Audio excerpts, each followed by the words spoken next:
I think the most important thing is to really go through this process of defining like who your ideal client is. And this is, I think, something that a lot of marketers talk about. But the problem is that like often we do it and like maybe we do it once and we don't do it again because it can change and grow, right? But sometimes we do it and it's not specific enough. So I think the first question is, do you know exactly who your ideal client is? And let's talk a little bit about who they are and who you really like to work with.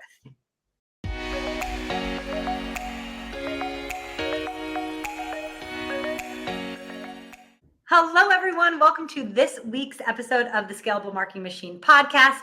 I'm your host, Victoria Hajar, and today I am joined by Anusha, who is going to explain all about her business and what she does. And we're going to have a little bit of a live coaching session here. We're going to dig into Anusha's business.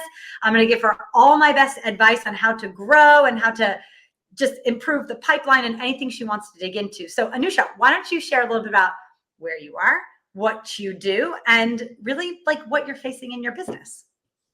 So yeah, hi, I'm Anusha. I come from Slovenia. That's a super small country in Europe. And I've been a virtual assistant for last 2 years as a freelancer. And currently I'm pivoting more into virtual assistants for course creators, group coaching, and cohorts. Okay. So right now I'm struggling here a bit, like how to find them, where to find them, like how to package everything. So that was my main. And I also like really loved your post on LinkedIn about the testimonials, because I was just looking for how to get testimonials. And I was like, there must be someone who wrote something about this on LinkedIn. So I found you and I found it really helpful. And I got my first 3 testimonials already. Oh, fabulous. Okay. Well, I think that what you're facing is something that's super common, right? It's like you start your business and you have that experience under your belt now, right? You've been doing this virtual assistant thing for a while. And now you're like, I see an opportunity. I kind of want to change my focus a little bit, but how do you sort of change maybe who you attract, right? Who you're talking to and how do you sell? So first, I think the most important thing is to really go through this process of defining like who your ideal client is. And this is, I think, something that a lot of marketers talk about. But the problem is that like often we do it and like maybe we do it once and we don't do it again because it can change and grow, right? But sometimes we do it and it's not specific enough. So I think the first question is, do you know exactly who your ideal client is? And let's talk a little bit about who they are and who you really like to work with. Yeah, I envision them as freelancers that are already like they're professionals in their fields and they're like decided to do course, cohort, or coach. Yeah.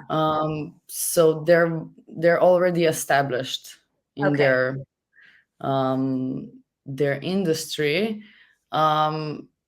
They worked already with the freelancers, with other freelancers, or they had experience with virtual assistants, some kind of. What else? Yeah, that's for now. Okay, no, that's enough to start. So the first, like most important question, once you define who it is that you want to work with, right? And I think that, and I've heard different people say different things, right? You can go towards people to work with that you think like where the biggest opportunity is. But I also feel like it's very important, like who you personally enjoy. So now you've sort of defined this idea of, a coach or consultant that wants to make courses and sort of ready to sort of scale their business, right? Or be a little bit more sustainable. But I would go like a little bit deeper. Like what type of person, right? Because there's a lot of different types of course creators out there. And you've got some folks that are super focused on, helping other businesses, like people that are B2B. You have a lot of course creators that maybe are more spiritual, meditative, like a little bit more touchy-feely. You've got people that are, anyway, it runs the gamut. So I think that it is useful also to go another layer deeper on really that person, right? Do you want to work with people in a certain time zone? That's important, right? Because you're obviously not in the States. I'm in the States, and working with someone in the States maybe is annoying, or maybe you like it, right? So defining a little bit more, like a layer deeper of that person. And I don't want to put you on the spot, right? You can kind of journal about it, but really looking at, out of the clients that you worked with so far, like, who have you enjoyed the most, right? Maybe they're really kind and warm and lovely, right? Maybe you like people that are really business only and super organized. So going through that, I think, is also very useful. But especially the types of course creators, because you have course creators that are teaching people how to make sourdough bread. You have people that are teaching others how to knit. You have course creators that are coaches or consultants that are helping with growing businesses. So I think it's really useful to define that ideal person. And then the next step, right? Because your question is really like, how do I find those people, like, to sell to, right? And I think, we connected on LinkedIn. I think LinkedIn is amazing for leveraging, to find. But there's like 3 really important things you have to do on LinkedIn in order to make it work. Okay. So the first is, we need to look at your profile, right? And really make sure that especially the headline in your profile communicates like exactly what you do and for whom. So we can look at that together now. Do you think that I wonder if I can share screen here maybe, but if we look at, if you just say like, I'm a virtual assistant, and that's sort of the headline, right? You're gonna run up against some things where maybe people need a virtual assistant, but they don't know that they need a virtual assistant, right? Yeah. Right. So that's why making sure that whatever your title is, because we have this beautiful opportunity on LinkedIn that we have a good amount of characters. We can write, 1 or 2 full sentences on how we help people. And what we want to do with all of our marketing is we want to use the words that are going to connect with this person that we want to work with, and have those words spark in them a feeling of, this is for me. So I'll give you an example. Let's say, I help heart-centered course creators,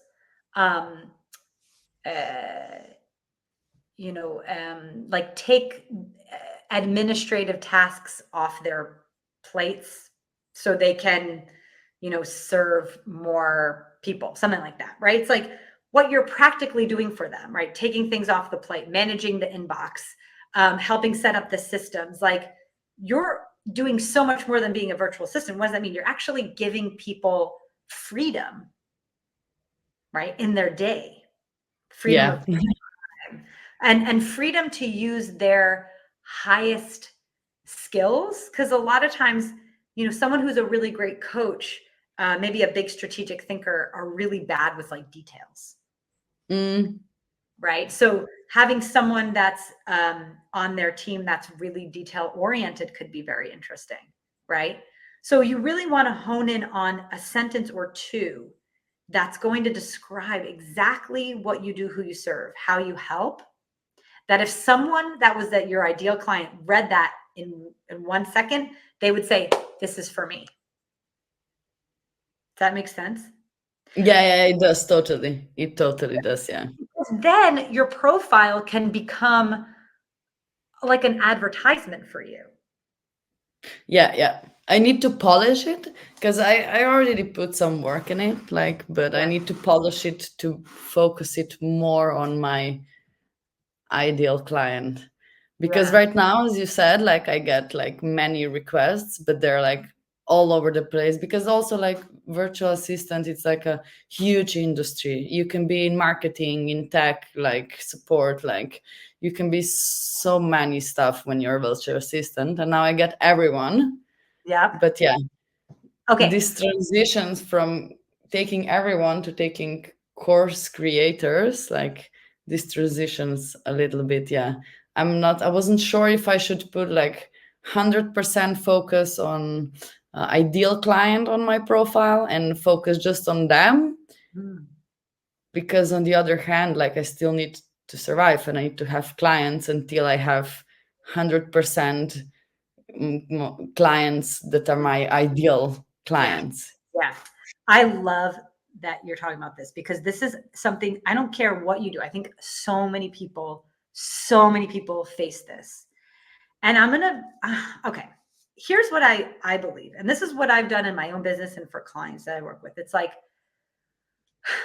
just because all of your outward facing things. So let's say, do you have a website? Did you create like a website? No, not yet. I started with LinkedIn. LinkedIn, it's now for me. Like, yeah, LinkedIn is enough. Or you could eventually do like a one-page website that you make in Square or Wix, like super simple. But if everything, like your forward-facing things, focus on this ideal person, it doesn't mean that if you get opportunities like from a referral or someone just reaches out to you, that's not your ideal client. Other people may have different opinions, but my opinion is like when you need to make rent and you need to buy groceries and you need to have that consistent income, I think that it's completely fine to take on projects that maybe aren't 100% into your ideal. And those opportunities are going to pop up. You're saying like people are reaching out to you. That's wonderful. But I would say in the long term, if you put that like really focused on your ideal client for your headline starting now, and maybe build a very simple landing page website where you can talk a little, put your client testimonials there, some pictures of you, your services in a way, like on a very simple site. Again, like a one pager is fine. But if all of that outward facing marketing is focused on that core person, eventually you'll be able to fill your client docket with those ideal people. The problem is that if you never make that transition, it's never going to come to you. The other thing is that, and here's the biggest argument for honing in on the niche. And it is really painful when you're an entrepreneur and you need to like make rent, right? You have to make that choice. But these niches, they all hang out in very specific places. So let me give you a very good example for course creators specifically. So if you're a virtual assistant for like therapists and, you know, bread makers and I don't know, like all across the board, right? And, or for, you know, B2B companies, whatever. Those are so different, those types of people, and they're going to hang out online in different places. And what happens is if you try to market to a bunch of different people that hang out in different places online, what's really going to happen is that like nothing's really going to be strong enough to start working to bring that, to turn that pipeline on. So if you're totally connected to course creators, now you're focused in a world that is much narrower. And so you can get totally involved in all the course creator stuff. It's like, well, follow Amy Porterfield. She's like the queen of creating courses. There's also a lot of things online, like software companies online. One is, I'll put it in the chat here actually for you because you can follow them. One is called Maven. Maven is a platform just for course creators.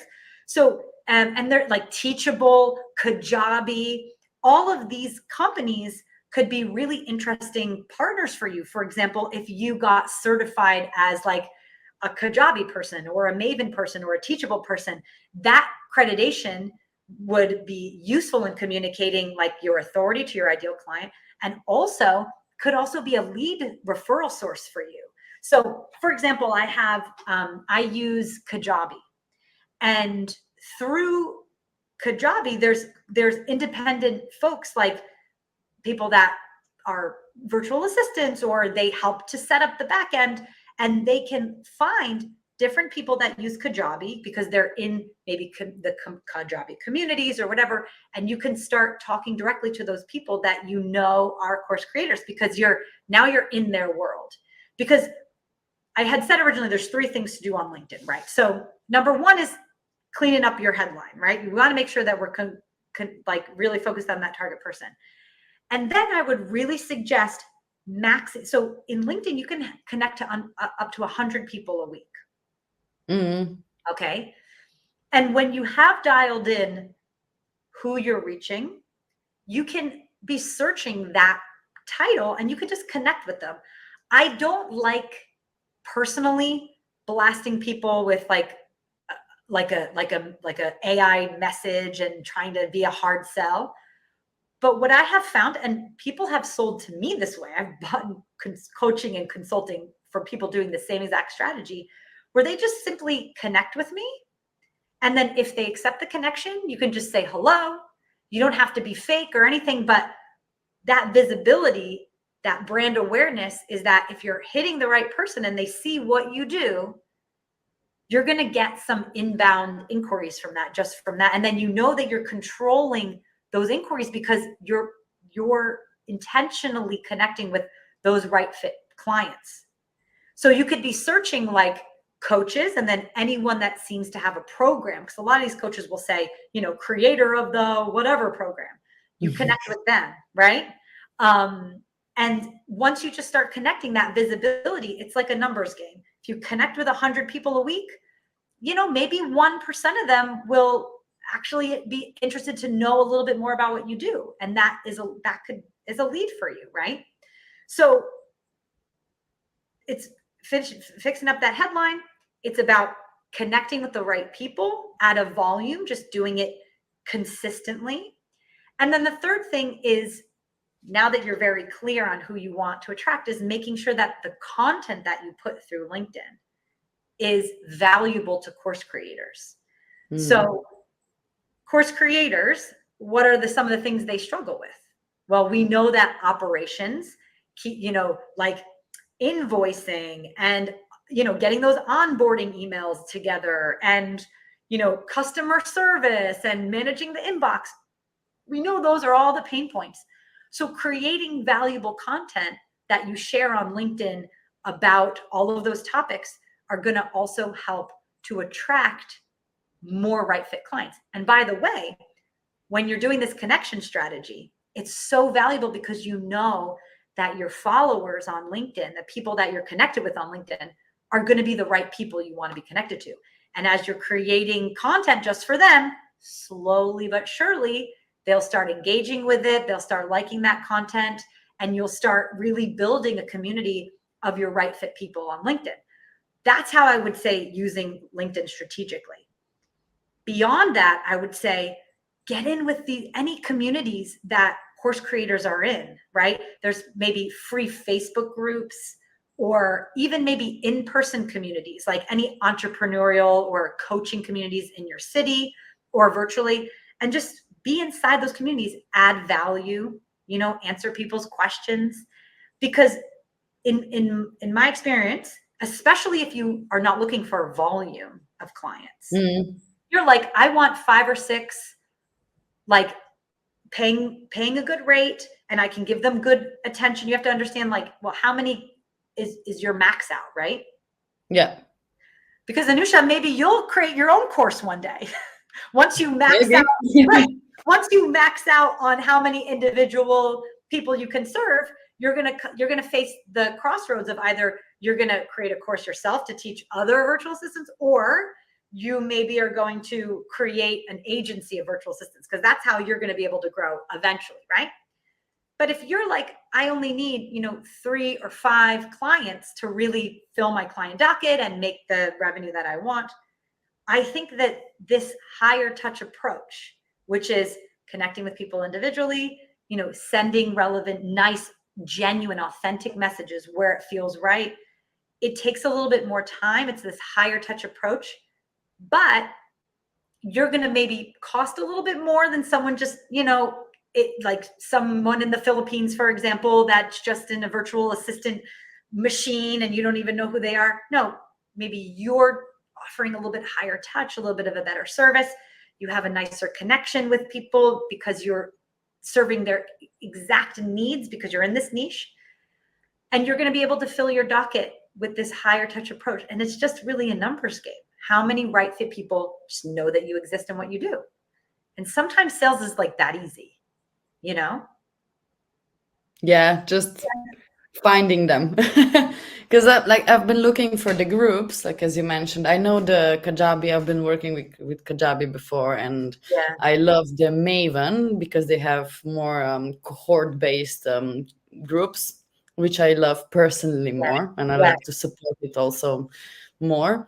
But then I was searching for, where are these people hanging out? And I found a bunch of scammy-ish Facebook groups that I didn't like. Yeah. And yeah, I found people like the course creators from Maven and from Kajabi sites and stuff like that on LinkedIn. I found them, I connected with them, I'm engaging with them, but I'm still figuring out where to find where these people are hanging out and where they are asking the. So as you said, Okay. Well, here's one thing I want to. how to find them and where. Okay. Here's one thing I would suggest. First off, I think you froze for a second. Hold on. Well, come back. Or maybe I'm frozen. Okay. Here's what I will tell you. Are you there, Anusha? Oh no. Oh, there you are. Okay, I hear you. Am I frozen? Okay, I'm gonna keep talking because you can always hear this later. There you are. You're back. Okay, perfect. So what I would say is 100% the quickest path to cash is in your hometown, in your city, going in-person networking and meeting people. That's your fastest path to cash. Developing relationships online take longer. Really, it does. You finding who's the course creators on Maven, linking with them and connecting with them in LinkedIn, sending some DMs to open some conversations. This is like a long game. So my question would be like, how long have you been consistently doing this? If it's just like a couple months, I would say like, it takes time. It takes time, right? To carve out your kind of position online. Digitally, things are just much slower to build that trust. So I would say stick with this strategy of finding who's creating courses on Kajabi, on Maven, whatever. Connect with them on LinkedIn, send some DMs that are very personal where it seems relevant, but make sure that you're creating content that's interesting for those course creators, right? And like, I would go as far to like do some webinars or some workshops about how to improve operational efficiency as a course creator, how to run your course creating business.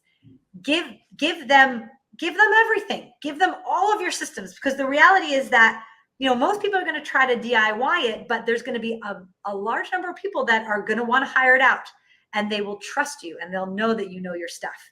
So the content's really important, and continuing that strategy to connect. But if you're like, I need someone yesterday, I'm going to tell you, in your local market, going to networking events, in-person things, I will tell you, like, the conversion rate is so much higher. Someone seeing how lovely you are face to face, you talking with them, just you're getting your energy and your spirit and all that stuff. In my experience, that is the quickest way to convert someone if you need someone like yesterday.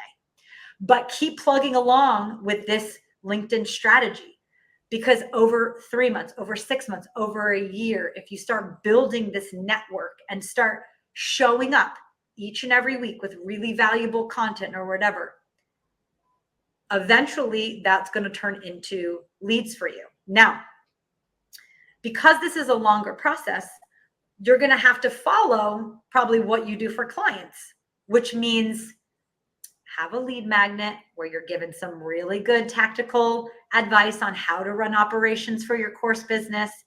It could be a checklist, it could be a guide, it could be a quick training. Get their email address, and at the bare minimum, be emailing people once a month, bare minimum, valuable stuff. Because what I find with course creators is that, oftentimes there is a hesitancy when someone's a solopreneur of making that leap to invest in people in their business. Yeah. We need to help show people the ROI of getting a virtual assistant to help take things off the plate, really communicate to them, you know, that they could be making more money if they're not stuck doing invoicing or battling with the Kajabi backend system, or even managing their community or whatever it may be. Through your content, right? We want to be creating content that helps move them through this like sales process. So at the top of it, it may be like, you know, how to set up something in Kajabi or Maven or whatever, like something super simple, right? That they're going to do themselves. But then it's sort of like showing them maybe all of the tools inside Kajabi or Maven, and all of the things, like helping them understand all the things they should be doing, and then making that connection of how you can take it off their plate. So that's going to bring them in, sort of solving their problems, showing them what all the problems are down the line that they're going to come up against eventually. And then at that bottom of the funnel kind of sales content is where you're really showing them how you help them, right? And then inviting them to book a call or things like that. So I think you're doing great. You got to plug along, because know that this marketing, like to build a pipeline like this for yourself, takes time. And what I would say is, even when you start getting customers, don't drop the system. Keep the pipeline going of connecting with the course creators, opening up DMs. Just reserve maybe an hour a day in your calendar every single weekday for working on this strategy.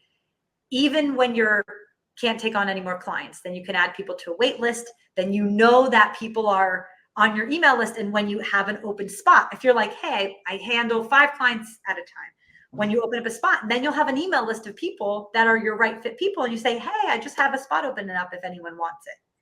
And then you can know that you will kind of not have to be in this like feast or famine cycle, right? Where you have clients and then maybe one ends that contract or moves on or whatever, and then you're hunting again. No, we want to set up a system where it's like smooth, you know? Yeah, this is the process that I need to get to it. Because right now, like I have amazing clients, but like they're like, as you said, then comes the summer, everyone is a bit like slow working, maybe someone decided to go somewhere else, and I'm like, okay, I've been consistent-ish in posting on LinkedIn. Maybe I could target more my clients, but I've been at least consistent present like on LinkedIn. So for year and a half it was okay. It was, I guess I was lucky. It's what natural, like they come and go, but then you have a half year when you're like, oh no, I need to then like 100%. Put it in higher gear, you know, and like and let's everyone goes find them again. But I want to have like on the longer road. You just have to, you got to work the system. The last thing that I would say, to be honest, is that like, if you have I would say just niching down like even more. So if you were just focused on Kajabi, for example, and you just target, they've got a lot of users. You could be busy for a long time. And then you talk about Kajabi. You could be, your content could be talking about specific features of Kajabi, can be reviewing when new features rolled out. People will know you, virtual assistant, expert in Kajabi. And anyone, like, it's such an easy message, right? Whereas opposed to if you're talking about Teachable and you're talking about Maven or your whatever, I feel like it's going to be a little bit of an uphill battle to gain that traction, where I think point A to Z, and listen, if things come through the back door and they're like, hey, I use Teachable, could you help? Sure, of course you can. Because a lot of the basic stuff, I mean, a CRM is a CRM or a CRM, right? You send emails, you make an email list, but oftentimes we know that as operators.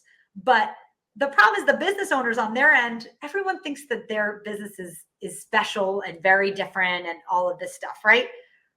Tactically, we know that it's not that way. But I love to give this example, especially of CRMs, because, you know, whether you're using Salesforce, people have an idea. Salesforce is for this type of people, or, HubSpot is for this type of people. But I love looking at all the different types of CRMs. One time I looked up a CRM for dance studios, right? And I was like, wow, that exists, a specific, client management emailing system for dance studios. Same for dentists, same for lawyers, same for, e-commerce. They all do the basic same thing. They send emails.